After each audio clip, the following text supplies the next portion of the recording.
Gaston. Words by Kelly Dipucchio, pictures by Christian Robinson. Mrs. Poodle admired her new puppies, Fifi, Fufu, Ooh La La, and Gaston. Would you like to see them again? Fifi, Fufu, Ooh La La, and Gaston. Perfectly precious, aren't they? Mrs. Poodle thought so too. The puppies grew as puppies do. 3 were no bigger than teacups.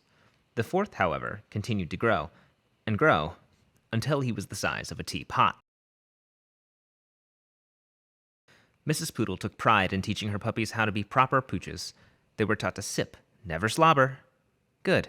Well done. Very nice. Nice try. They were taught to yip, never yap. Yip, yip, yip, ruff. And they were taught to walk with grace, never race. Tip, toe, tippy toe, whoa!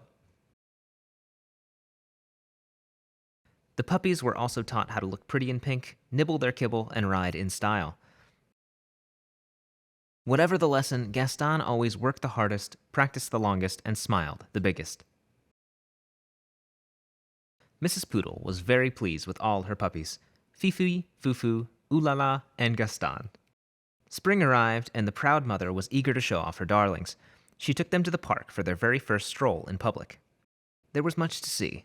Daffodils, ducklings, dogs. Oh dear, who do we have here? Rocky, Ricky, Bruno, and Antoinette.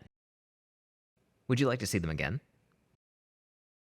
Rocky, Ricky, Bruno, and Antoinette.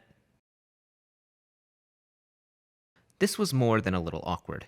The mothers sized up the pups. The pups sized up one another.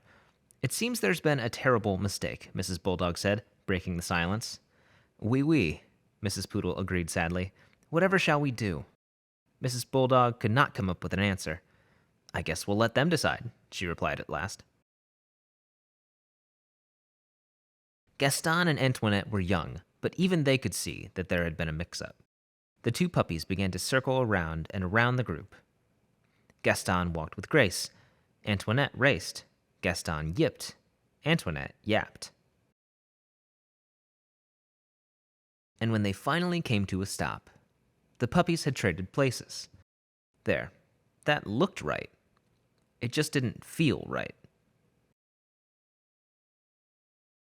That evening, Antoinette tried to fit in with her new sisters, but she did not like anything proper or precious or pink. Phooey.